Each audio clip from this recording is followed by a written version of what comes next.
एक साथ तो आज का इन्फॉर्मेशन वीडियो ये है कि हेमंत सर ने बोला है कि कोई भी रैली हो कहीं से भी कार्बी आंगलौं में हो रहा होगा तो पीसफुली होना चाहिए था। वायलेंस से कोई भी कुछ भी मतलब क्लियरिटी नहीं होता है, कहीं भी पीसफुल नहीं होता है। सो लास्ट तक तेरे वीडियो आज के लिए इन्फॉर्मेशन इतना ही। मिलते हैं कल एक न्यू अपडेट साथ में। हेमंत सर ने क्या क्या नया नया बोला होगा। কোনেও শান্তিপূৰ্ণ আন্দোলনৰ কথা বেলেগ, হিংসাৰ জৰিয়তে সমস্যাৰ সমাধান নহয়।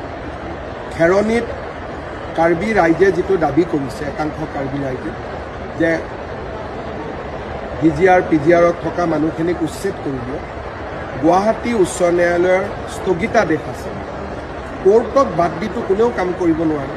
যদি মই কিবা এটা কৰিব যাওঁ মোৰ ওপৰতে কণ্টেম্প অফ কোৰ্ট হ'ব। দ্বিতীয়তে যিখিনি মানুহ তাত বহি আছে তেওঁলোকৰ অধিকাৰ কি এই বিষয়েও কোৰ্টত আলোচনা হ'ব। আনকি আমি ফৰেষ্টৰ পৰা যিমানবোৰ আজিলৈকে এভিকশ্যন কৰিছোঁ, হাইকোৰ্ট সুপ্ৰিম কোৰ্ট দুবাৰ তিনিবাৰকৈ কেছ খেলাৰ পিছতহে কোৰ্টে হাঁ বুলি কোৱাৰ পিছতহে আমি এভিকশ্যন কৰিছোঁ। বহুত সময়ত মানুহে মোক কয় ইয়াত কৰি দিয়ক তাত কৰি দিয়ক, তেতিয়া মই কওঁ লাহে লাহে, কাৰণ আইন আৰু আদালতক উপেক্ষা কৰি কোনো চৰকাৰে কাম কৰিব নোৱাৰে। এভিকশ্যন কৰিম বুলি ক'লেওতো পুলিচে কৰিব নোৱাৰে, কাৰণ কণ্টেম্প অফ কোৰ্ট তেওঁলোকৰ ওপৰত লাগিব। এই কথাখিনি কিয় বুজি পোৱা নাই বা বুজাৰ চেষ্টা হোৱা নাই সেই বিষয়ে মই অপাৰক ক'বৰ কাৰণে, কিন্তু নিশ্চিতভাৱে যেতিয়া মই তেওঁলোকৰ লগত মুখামুখিকৈ কথা পাতিম তেওঁলোকৰ মাজত যদি কিবা ভুল ধাৰণা আছে সেই বিষয়ে মই বুজি পাম। কিন্তু এতিয়ালৈকে সাধাৰণতে কোৰ্টৰ অৰ্ডাৰ থাকিলে বাকী মানুহবিলাকে জবৰদস্তি নকৰে।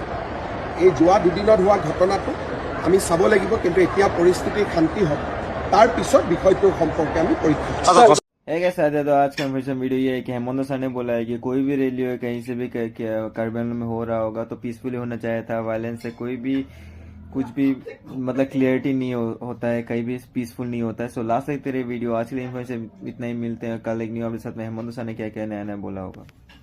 কোনেও শান্তিপূৰ্ণ আন্দোলনৰ কথা বেলেগ, হিংসাৰ জৰিয়তে সমস্যাৰ সমাধান নহয়। খেৰণীত কাৰ্বি ৰাইজে যিটো দাবী কৰিছে, একাংশ কাৰ্বি ৰাইজে যে ভিজিআৰ পিজিআৰত থকা মানুহখিনিক উচ্ছেদ কৰি দিয়ক। গুৱাহাটী উচ্চ ন্যায়ালয়ৰ স্থগিতাদেশ আছে, কোৰ্টক বাদ দিটো কোনেও কাম কৰিব নোৱাৰে। যদি মই কিবা এটা কৰিব যাওঁ মোৰ ওপৰতে কণ্টেম্প অফ কোৰ্ট হ'ব। দ্বিতীয়তে যিখিনি মানুহ তাত বহি আছে তেওঁলোকৰ অধিকাৰ কি এই বিষয়েও কোৰ্টত আলোচনা হ'ব।